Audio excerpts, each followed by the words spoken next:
We're back. Hey guys. I've obviously had a bit of a content planner here, and before I started this group, I had about 15 to 20 ideas of videos that I really just wanted to get through and just sort of make sure that they were like really knowledgeable and you guys would get a lot out of them. I mean, I'm just trying to talk about, just adjust that there.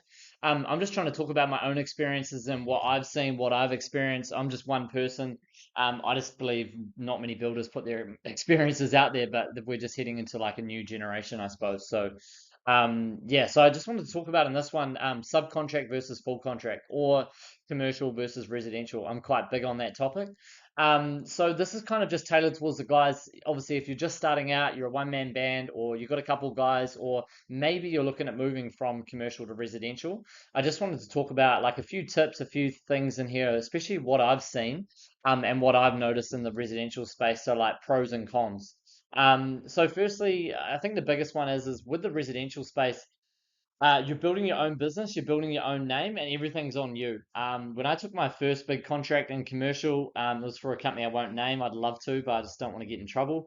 Down in Wanaka, we had 20 townhouses to be done for them.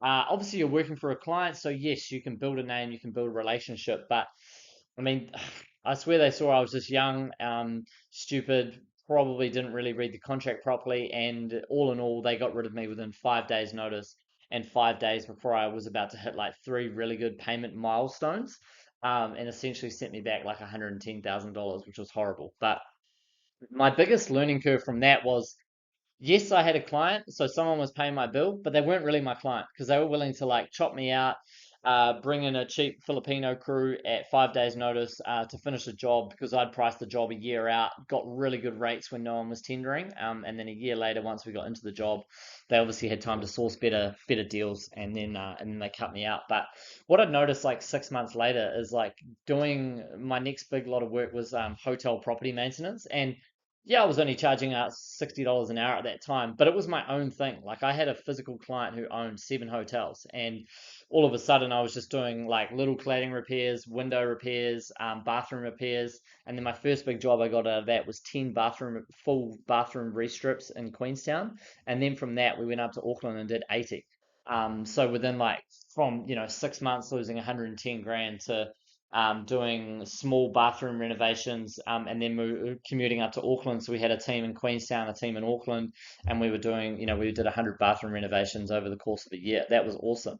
And then along with those bathroom renovations, we did heaps of other stuff, heaps of fit out work, heaps of like noise cancellation between first floor and second floor hotels, rip up plywood, put sound insulation in, double plywood, carpets, and then eventually we were just doing the labor only. He was organizing the contractors, but eventually he said, "Hey, can you manage the painters? Can you do this?" So the coolest thing about that is like I first started just billing at 65 or 40 44 hours a week at 55 $60 an hour. So I was charging out 2.5 grand a week inclusive of GST. And then a year later we were billing out 20 grand a week because we were full contract. So we were going from 2 grand a week profit just me to $25,000 a week at say 20 to 40% profit, me managing. So I was doubling my income and doing less work, which is cool. So the coolest thing about building your own business and doing it yourself is it's the most motivating thing ever. Like you work direct for the client. You set your own hours. You get as big as you want to get. You stay on the tools. You manage. You sell whatever you want to do. So I think the coolest thing about that from commercial is there's no real gains in commercial. They've got all their project managers, site managers, general managers, and then it's just building crew. So yeah, that's my one thought. Um, Payment schedules are another big one. With the commercial stuff, it's all 20th of the month, or you do 4 weeks work, put your invoice on the 20th, then get paid 2 weeks later, 6 weeks before no payment. Fuck that. Small jobs, $5,000 maintenance repairs, you can quote it on a Thursday, start it on a Friday or a Monday, ask for $2,000 over the weekend, deposit to buy materials. And if you factored in 30% profit into those materials, say you get paid, 2 grand on a Friday afternoon for your materials, $1,400 of that is cost. You've made $600 up front before you even step on site. And then you go bang the labor out in 2 to 3 days, boom, invoice, put 1 day payment terms on it, boom, paid 3 grand on the Friday. You get the next job starting for Thursday, and then you've got another material deposit there. So before you know it, if you're a one man band, you're getting paid twice a week, profit in every single payment, and then you can just see cash flow getting way better.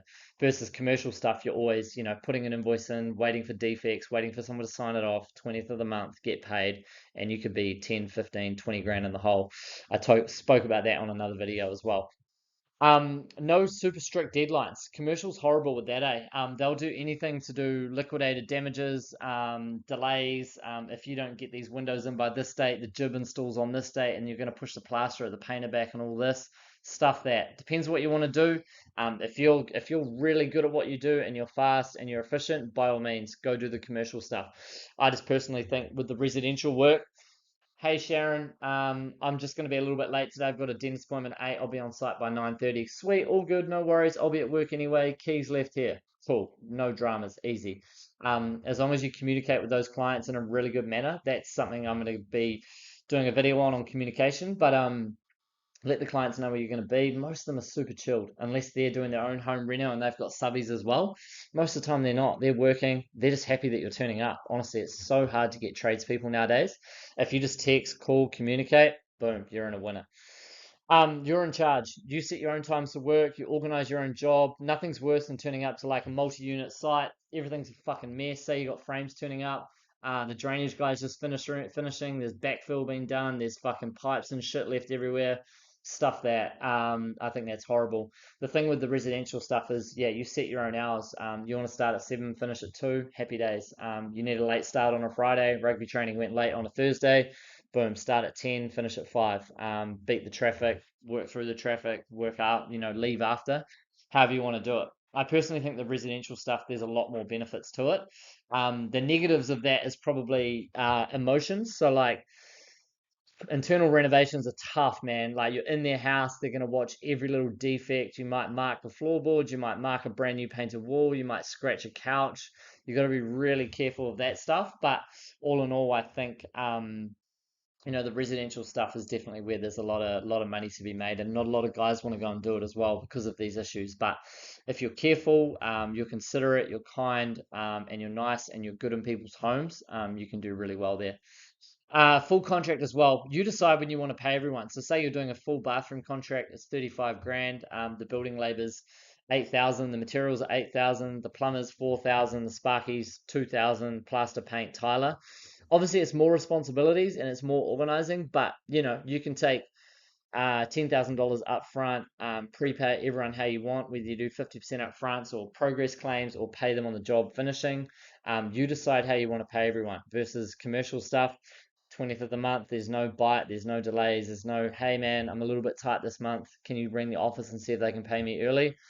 9 times out of 10, they don't give a fuck. Also, as well, with residential clients, if you're a little bit tight on cash and say you've hit a milestone and you do have a contract with them, it might be